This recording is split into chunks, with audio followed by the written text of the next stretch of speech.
Hi, and welcome to the YouTube channel, The Rising Sun. And today we have a next interview person, and it's my friend Jen, and she's wonderful, and she's here. Hi, Jen.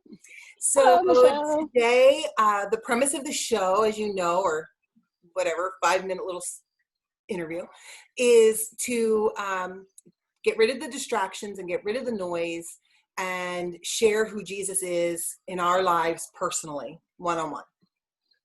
And I had the idea to do this because there's so many distractions in the world between politics, opinions, social media, all of this, that who Jesus is getting lost, I think, or who he can be for someone is getting lost.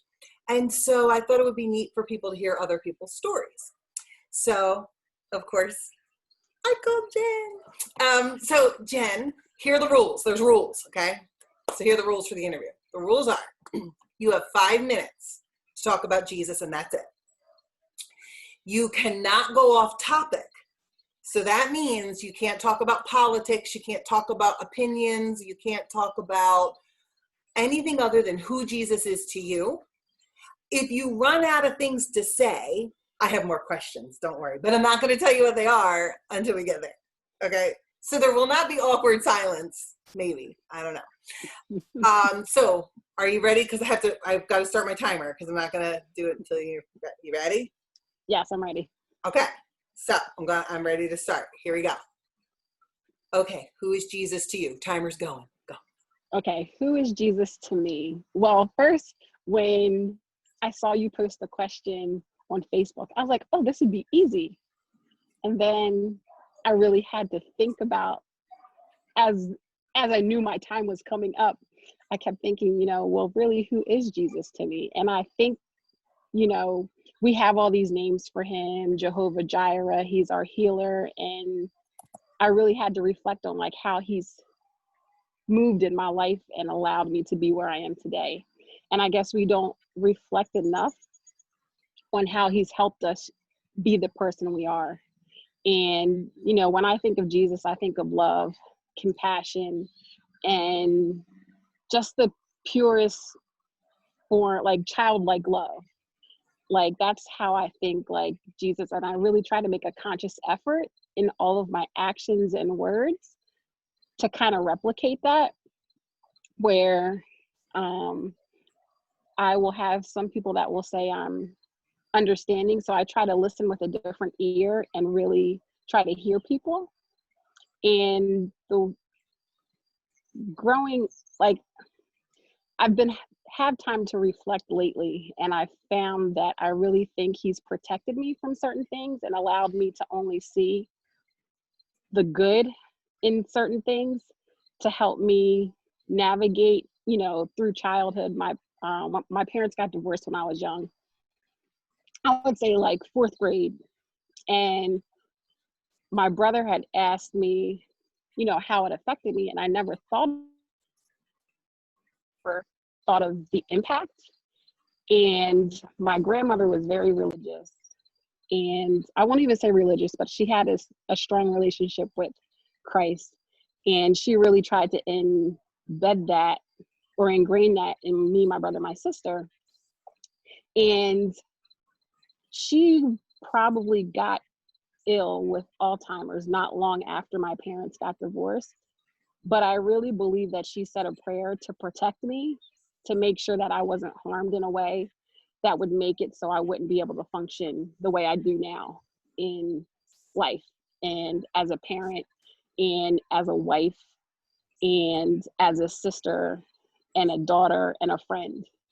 And, I think about some of the things that other people have been through, and I'm like, I don't really have a sad story. And I don't think I used to feel bad about that, but I was like, someone prayed that for me. Like my grandmother prayed that for me. And I got the revelation before just yesterday evening. And I was like, she prayed that so that I would be where I am today, not knowing that she probably wasn't going to see me as the person I am today. And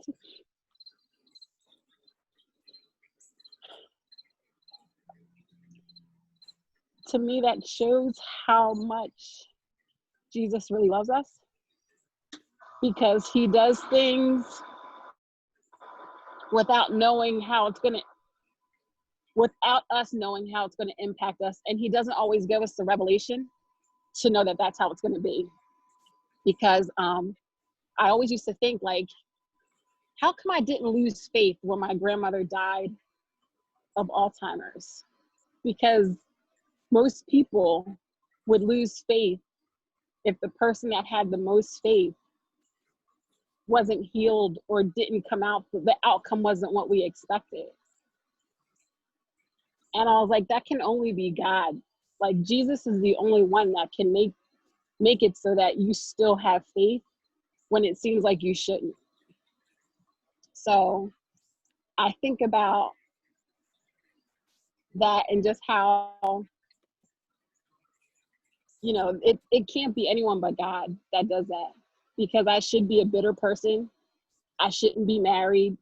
I should probably have 10 kids or have had 25 abortions or not care about my kids, and even divorced. Like, my husband and I have been married for 15 years. And I think if someone didn't pray a prayer for me that Jesus had put on their heart, I'd be a different person. That's our timer, but I don't really want to stop. I have some questions for you. So we're gonna, Okay. this is gonna be like a 7-minute video, y'all, because we're gonna go a little over. I knew this was gonna happen with Jen. I knew it. When you say that you should have been a bitter person, and I know because I had a child in my life, not my own child, but a child die who I loved immensely and struggled a great deal after with my walk. And I think that my walk is stronger now. Do you feel that too? Do you feel that, having witnessed what happened with your grandmother, maybe you went through it, but you came out more faithful in the end? I'm gonna say yes, and I'm gonna say because I realize it's a different type of faith. Because we believe faith is believing the outcome that we want, not the outcome that's God's will.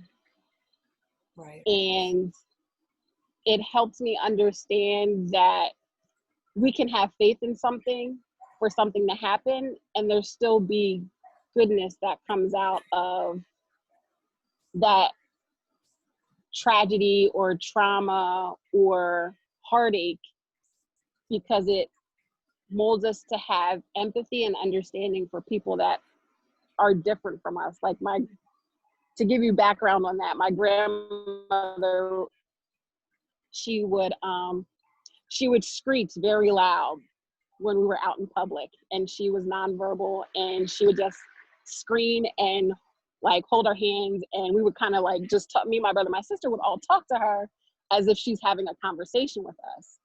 And people around us would kind of like look, because it seems strange. And I say that because later, I would say after I think it was Jeremiah, I was in a Trader Joe's, and this child with special needs came up to him and hugged and kissed him. And the mother,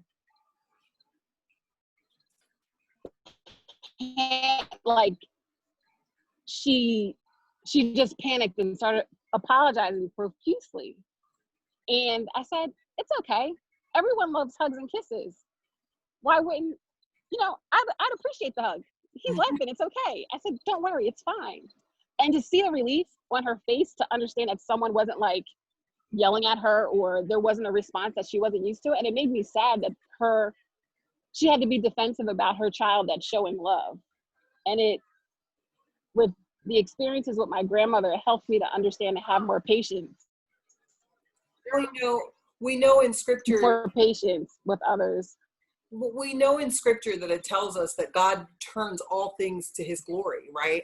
So all things that happen, we know, go to his glory. we're going to have to wrap it up, but my last question is always this. If you could give me 3 to 5 adjectives that describe Jesus to you, what would they be? Love, compassion, and